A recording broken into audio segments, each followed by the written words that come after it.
हमको पता चलेगा वो सब कंट्रीज पर टैरिफ अनाउंस कर देंगे। अभी तो खाली 6-7 कंट्री इनके से डील हुआ है।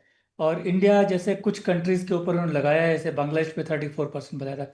बाकी पे उनको अनाउंस करना बाकी है। गोल्ड ज्वेलरी 2-3 बिलियन की बेचते हैं। गोल्ड ज्वेलरी तो यार मैकेनिकल ज्वेलरी है मोस्टली।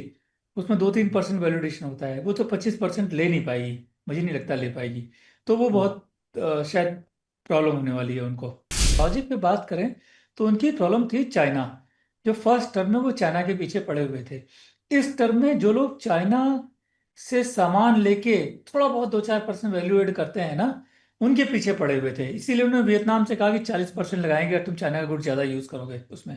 सर आपने वो खबर तो देख ही ली होगी, आपकी रिसर्च कल आई भी थी इस पे, इनके टैरिफ के बाद जो आपने भेजा था।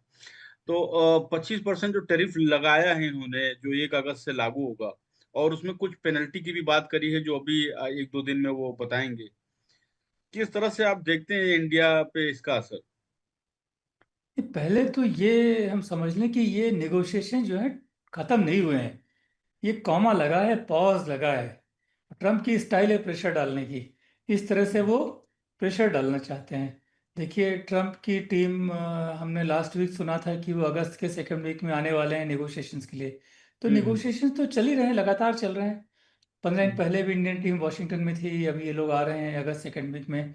वो सब चल रहे हैं, वो प्रेशर डालने के लिए ये सब काम करते रहते हैं। तो बिना प्रेशर में आए हुए हमको जो देना है वो देना चाहिए, जो नहीं देना है एग्रीकल्चर डेयरी ऐसा वो नहीं देना चाहिए। हम्म। तो सर लेकिन 1 तारीख से तो ये लग जाएगा, ये 25% टैरिफ जो बात चल हम रही है। हम अकेले थोड़ी, जिनके ऊपर डील हुआ उनके ऊपर भी तो लगेगा। वियतनाम 20% देगा डील में, इतना सेक्रीफाइस करने के बाद में, सारा अपना एग्रीकल्चर इंडस्ट्री खोलने के बाद में। जापान सारा एग्रीकल्चर इंडस्ट्री खोलने के बाद में 15% देगा। इंडोनेशिया 19% देगा। फिलीपींस 20% देगा। ये लोग तो अपना फुल सेक्रीफाइस करने के बाद में इतना इतना टैरिफ चार्ज कर रहा है। तो मुझे तो कई बार लगता है कि हमारा 25% बिना जीरो सेक्रीफाइस के साथ में जो बेटर है इनके डील के बनिस्बत। अच्छा अच्छा। तो सर मान लीजिए हम 25% 1 जुलाई से 1 अगस्त से शुरू कर देंगे देना। जो भी एक्सपोर्ट जाएगा उस पर 25% प्लस जो पेनल्टी जो अनाउंस करा है वो पता नहीं क्या होगी। वो 1 तारीख को हो सकता है संभवतः पता चले। तो क्या किस सेक्टर पे कितना असर पड़ेगा, कुछ इसका एक आइडिया दे सकें सर? देखो ये हमको पता चलेगा वो सब कंट्रीज पर टैरिफ अनाउंस कर देंगे। अभी तो खाली 6-7 कंट्री इनके से डील हुआ है। और इंडिया जैसे कुछ कंट्रीज के ऊपर उन्होंने लगाया है, जैसे बांग्लादेश पे 34% बताया था। बाकी पे उनको अनाउंस करना बाकी है। वो शायद हम्म। कल या परसों अनाउंस करना चाहिए। लेकिन एक हम्म। एग्जांपल बताता हूँ कैसे हमें देखना। जैसे कि हम एक जेंट शर्ट्स की बात करते हैं, तो अमेरिका में आज 12% ड्यूटी है, एमएफएन ड्यूटी जो बोलते हैं हम लोग। हम्म। उसके ऊपर 25 और लगेगी तो 37% हो गई। पेनल्टी हमें पता नहीं, उसको छोड़ देते हैं तो 37 हमारी हो गई। चाइना के ऊपर 30 + 12 42 लगेगी। तो चाइना के कंपैरिजन में हम थोड़ा फायदे में रहे। बांग्लादेश की 34 + 12 है, उनके कंपैरिजन हम थोड़ा फायदे में है। लेकिन वियतनाम की केवल 20 है। तो वियतनाम के देखते हुए हम घाटे में हैं। तो ये चारों चारों बड़े सप्लायर हैं यूएस के। तो जो टॉप टू हैं, चाइना बांग्लादेश, उनके साथ हम अच्छा अच्छा करेंगे उनके कंपैरिजन में। वियतनाम के कंपेरिजन में कम करेंगे। लेकिन वियतनाम की प्रॉब्लम दूसरी है। ट्रंप ने कहा अगर चाइना का ज़्यादा माल इनपुट यूज़ किया एक्सपोर्ट बनाने में तो चालीस हम्म। परसेंट ड्यूटी लग जाएगी, तो वियतनाम भी हमसे नीचे हो जाएगा। तो सब हम्म। कुछ बहुत ही फ्लक्स में और कॉम्प्लेक्स है। चीज़ें जब ये ट्रंप की तरफ से सारा आ जाएगा टैरिफ सब लोगों के ऊपर, सब सेक्टर को, तब थोड़ा हम लोग ठीक से बात कर पाएंगे। अभी बात करनी थोड़ा मुश्किल है, लेकिन फिर भी जैसे मैंने आपको शर्ट्स बताया, ऐसे बताते हैं कुछ सेक्टर यहाँ कोई अभी तक फर्क नहीं पड़ा है। तो फार्मा में जीरो टैरिफ है। बात कर रहे हैं 200% लगाए, आज तक लगाया नहीं है, कल लगाए तुम्हें पता नहीं है। लेकिन आज कोई फर्क नहीं पड़ेगा। हमारा जो पेट्रोलियम में एक्सपोर्ट हो रहा है उसमें उनका जीरो है। 5 बिलियन का वो है, तो उसमें कोई टैरिफ नहीं लगेगा। लेकिन जैसे स्मार्टफोन है हमारा सबसे बड़ा आइटम, जो आईफोन एक्सपोर्ट होता है 10-11 बिलियन डॉलर का, उसमें जीरो हम्म। टैरिफ है, उसमें कोई फर्क नहीं पड़ेगा। लेकिन कहाँ फर्क पड़ेगा, तो हम जैसे 2 बिलियन डॉलर का मछली नहीं श्रिम्प्स हम एक्सपोर्ट्स करते हैं। हम्म। तो वो वहाँ शायद 16-17% ड्यूटी है। 17 + 25 तो बहुत ज़्यादा हो जाएगा। फिर वो कनाडा के साथ में एफटीए, वहाँ से सस्ते में ले आएंगे। हो सकता है श्रिम्प वाला हमारा, अब देखना पड़ेगा। उनके टेस्ट में कोई इंडियन श्रिम्प ज़्यादा बस गई है तो शायद फर्क ना पड़े। है ना, अगर, हम्म, वरना कैनेडियन वैसे श्रिम्प हो जाएगी क्योंकि तो बहुत ही हम्म, पर्सनलाइज आइटम है। अब इसकी डायमंड की बात करें तो हम लोग 5 बिलियन डायमंड भेजते हैं यूएस को, 2.5 बिलियन इंपोर्ट करते हैं। तो शायद यूएस से ये डायमंड आता हमारा कट एंड पॉलिश होकर वापस चला आता है, तो उसके ऊपर टैरिफ ना लगे 2.5 बिलियन पे। लेकिन बाकी ढाई जो हम कहीं और से मंगा के यूएस भेजते हैं उसमें टैरिफ लग जाएगा। गोल्ड ज्वेलरी 2-3 बिलियन की भेजते हैं। गोल्ड ज्वेलरी तो यार मैकेनिकल ज्वेलरी है मोस्टली, उसमें 2-3% वैल्यूडेशन होता है, वो तो 25% ले नहीं पाएगी, मुझे नहीं लगता ले पाएगी। तो वो हम्म, बहुत शायद प्रॉब्लम होने वाली है उनको। हम्म, तो उसमें और देशों से खतरा की बात ही नहीं करूंगा। उसमें तो क्या है, जैसे अगर मैं गोल्ड ज्वेलरी का व्यापार करता हूँ तो मैं अपना सेटअप यूएस में कर लूंगा तो शायद ज़्यादा फायदे में रहूंगा, क्योंकि सब मैकेनिकल प्रोसेस है अधिकतर। तो गोल्ड ज्वेलरी में प्रॉब्लम होगी। इस तरह से हम सेक्टर बाय सेक्टर कर सकते हैं, लेकिन बहुत कॉन्फिडेंस के साथ में तब करेंगे जब सब कंट्री का टैरिफ वो अनाउंस कर देते हैं। सर उसको फ़ोन को लेके कन्फ्यूज़न है सर। आप बोल रहे हैं या जो रिपोर्ट में कई रिपोर्ट मैंने पढ़ी उसमें बोला गया है कि फ़ोन पे जो है इम्पोर्ट ड्यूटी नहीं लगेगी। लेकिन टिम कुक एप्पल के सीईओ टिम कुक का जो बयान था वो बोल रहे थे कि उसमें ड्यूटी लगेगी 20% की। फिर टिम कुक ज़्यादा पास में, उनको ज़्यादा पता होगा, लेकिन हमने ऐसा कहीं पढ़ा नहीं। अमेरिका ने बहुत पहले एक लिस्ट निकाली थी 2-3 महीने पहले, जहां जिन आइटम पे जीरो टैरिफ है उनको उन्होंने लिस्ट किया था। उसमें ये थे एनर्जी प्रोडक्ट थे, जैसे पेट्रोलियम एलएनजी थे, फार्मास्यूटिकल्स थे उसमें, और इस तरह के काफ़ी प्रोडक्ट थे उसमें, ये भी था, स्मार्टफोन भी था। तो हम हुँ, वहाँ के उससे कह रहे हैं, अगर बीच में ऐसा कुछ वहाँ बात हुई है जो हम लोगों की नज़र में पब्लिक डोमेन में है नहीं, हुँ, तो बात अलग है। क्योंकि टिम कुक ने कहा है तो कुछ बात तो होगी, या शायद चल रही हो, मुझे नहीं मालूम, कह नहीं हुँ। सकते हैं। तो आपके हिसाब से सर फ़ोन पे कोई जो हम अभी अभी जो रिपोर्ट में देख रहा था उसमें इंडिया जो है नंबर 1 एक्सपोर्टर बन गया था मोबाइल का, चाइना को उसने पीछे छोड़ा हुआ था। उसपे कोई फ़र्क नहीं पड़ेगा? तो देखिए, जो इन्होंने जो 25% ड्यूटी लगाई है उसको हम कैसे पढ़ें। हमारे पास में ज़्यादा कुछ है नहीं पढ़ने के लिए। तो जैसे कि जब जापान के ऊपर 15% ड्यूटी लगाई है, लेकिन वो कह रहे हैं कि जो टैरिफ, जैसे स्टील में 50%, वो 50% लगता रहेगा। जो हॉरिजेंटल टैरिफ्स हैं स्टील में 50 वो लगता रहेगा। इस तरह मैं ये सोच रहा हूँ कि हॉरिजेंटल टैरिफ है कि पेट्रोल पे नहीं लगेगा, स्मार्टफोन पे नहीं लगेगा, फार्मास्यूटिकल पे नहीं लगेगा। कल को ट्रम्प का कोई ठिकाना नहीं, वो पलट जाए, वो कहें हर एक के ऊपर 25 जोड़ दो। लेकिन आज ऐसी अंडरस्टैंडिंग बिल्कुल भी नहीं है एक उन्होंने। आपकी ही रिपोर्ट देख रहा था सर जिसमें जापान और वियतनाम को लेके जो है आपने बोला था कि उनको पता ही नहीं है कि हुआ क्या है। यूएस कुछ बोल रहा है, जापान कुछ बोल रहा है। जैसे वो 90% प्रॉफिट की बात थी जो बोला था कि 90% प्रॉफिट जापान का इंडिया वहीं यूएस में ही रहेगा। तो जापान ने इंटरप्रेट करा कि भाई दोनों मिल के लगाएंगे, वो प्रॉफिट उनका रहेगा, ऐसा कुछ। बिल्कुल, देखिए ये जो है बहुत ही अच्छी बात उठाई है आपने। जितने देशों के साथ हुआ है समझौता, हर जगह प्रॉब्लम्स हैं। यूके का मैंने नहीं पढ़ा, बाकी हर जगह। वियतनाम के लोगों ने कहा कि हमने तो ए कंसेशन एग्री किए थे। ट्रम्प भाई साहब ने, हमारे सेक्रेटरी जनरल जो कि हमारे प्राइम मिनिस्टर इक्विवेलेंट हैं, उनसे फोन पे बात की और ट्रम्प ने ए प्लस प्लस प्लस अनाउंस कर दिया। इंडोनेशिया वाले भी यही परेशान है कि हमने तो कम निगोशिएट किया था, उन्होंने ज़्यादा अनाउंस कर दिया। जापान का तो देखिए, हमने लिख के दिया है कि जापान के तो कैबिनेट सेक्रेटरी ने एक पर्चा जारी किया है कि हम्म, जो है हमने ये सब एग्री नहीं किया था, और ये सब एग्रीमेंट है भी नहीं। ये तो फ्रेमवर्क एग्रीमेंट है। फ्रेमवर्क का मतलब इन प्रिंसिपल, मतलब ये निगोशिएशन होना है अभी। तो सबने डिस्प्यूट किया हुआ है। हम्म, हम्म।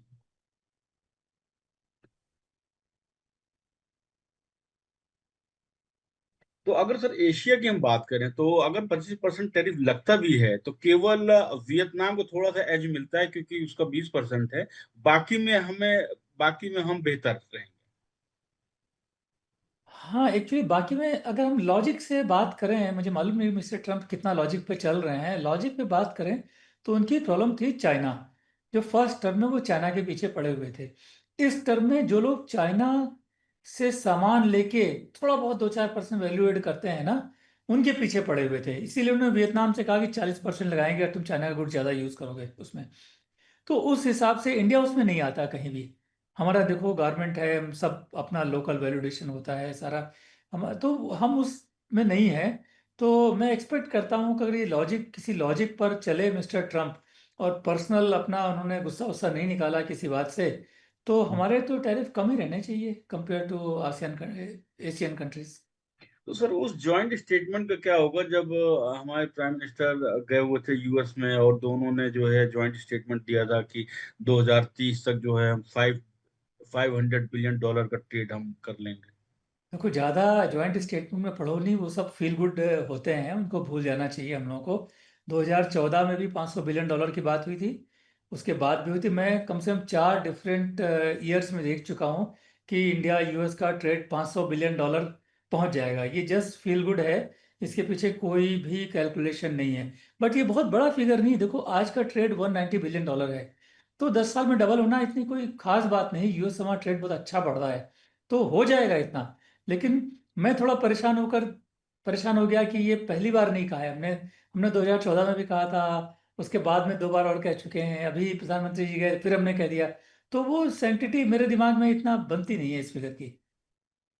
तो सर ये भी कहा जा सकता है, कुछ लोग कह रहे हैं कि अब हमें अमेरिका के बजाय जो है दूसरी जगह दूसरे मार्केट ढूंढने होंगे।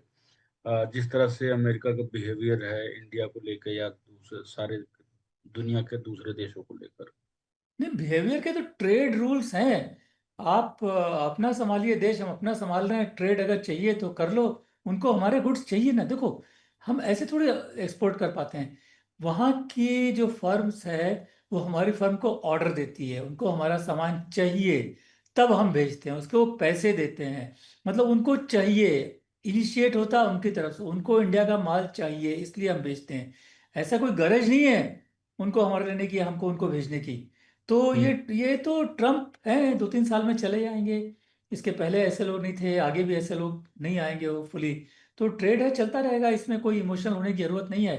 हम रूल्स से खेलते रहेंगे और अपनी रेड लाइन जो है वो बिना सेक्रीफाइस किए करते रहेंगे ट्रेड। ऐसी क्या बात है। और बाकी जगह भी एक्सप्लोर करेंगे, लेकिन यूएस मार्केट छोड़ना थोड़ी है, छोड़ने की कोई बात नहीं है उसमें। पूरा पकड़ के रखना है और बढ़ाना है इनको भी।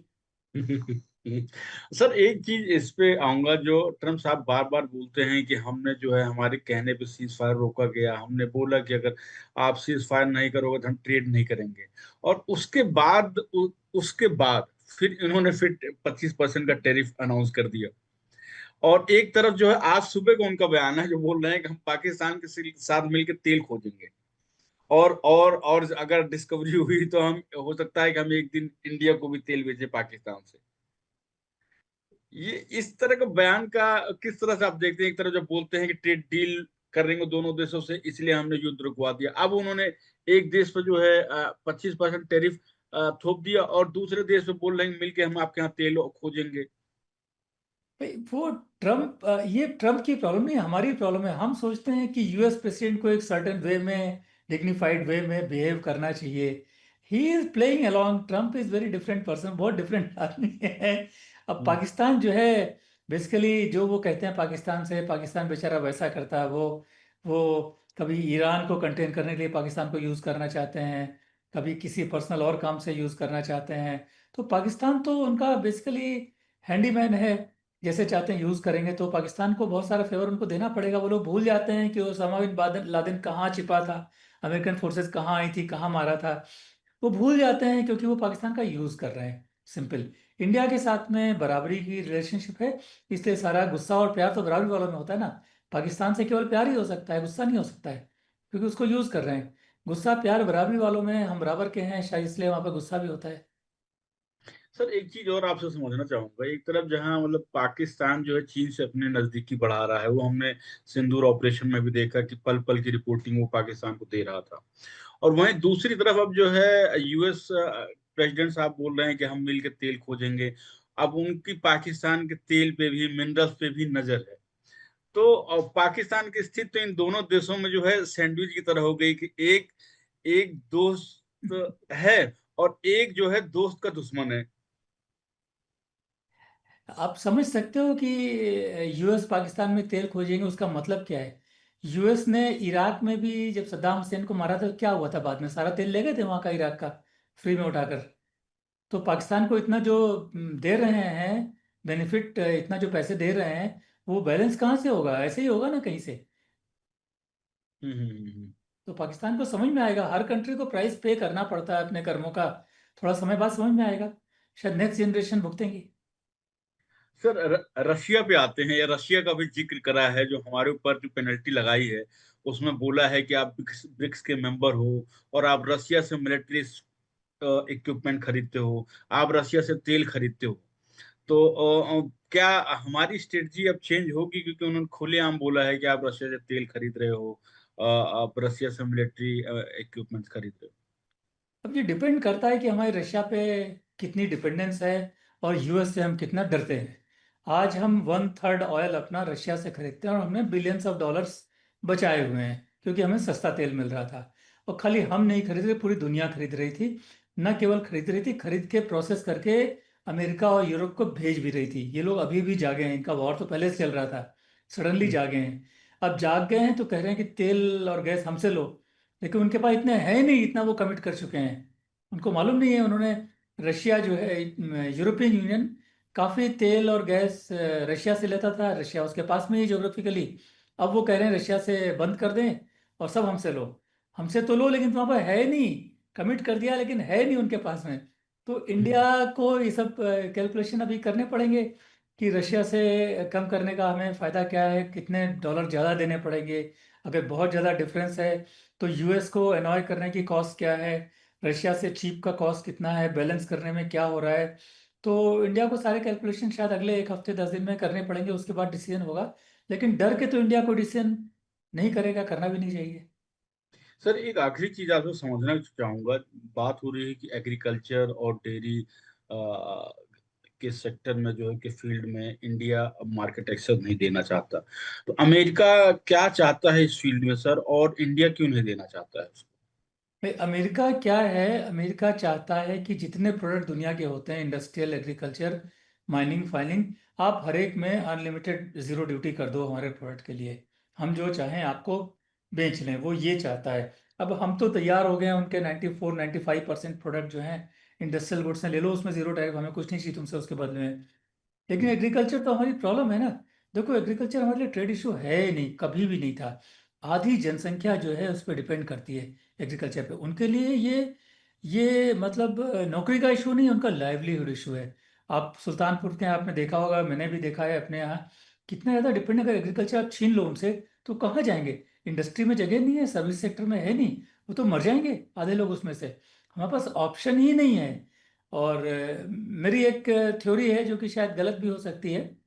मैं ये सोचता हूँ कि यूएस को ये बात मालूम है कि हम एग्रीकल्चर नहीं खोल सकते हैं, बहुत वल्नरेबल है। लेकिन अगर वो हमसे डील कर लेते हैं बिना एग्रीकल्चर का, तो बाकी देश भी उनके पास आएंगे दौड़े, भाई हमारी भी एग्रीकल्चर छोड़ दो, हमारी भी वल्नरेबल है। आज उन्होंने यूरोप से एग्रीकल्चर ले लिया है, जापान से ले लिया है। मान लो हमसे डील हो गया होता 15 दिन पहले, तो यूरोप जापान को एग्रीकल्चर देता नहीं, देता किसी हालत में। तो हो सकता है सब डील जानबूझ के डिले किया रहा हो, 1-2 महीने जब ट्रम्प बाकी लोगों से एग्रीकल्चर ले लेंगे, फिर हमसे हम्म बिना एग्रीकल्चर कर लेंगे। बट ये मेरा प्योर ख्याली पुलाव भी प्रूव हो सकता है। लेकिन मुझे लगता है एक ये स्ट्रेटेजिक फैक्टर हो सकता है। हम्म। थैंक यू सर हमसे बात करने के लिए। थैंक यू शैलेश जी, बहुत थैंक बहुत यू वेरी मच।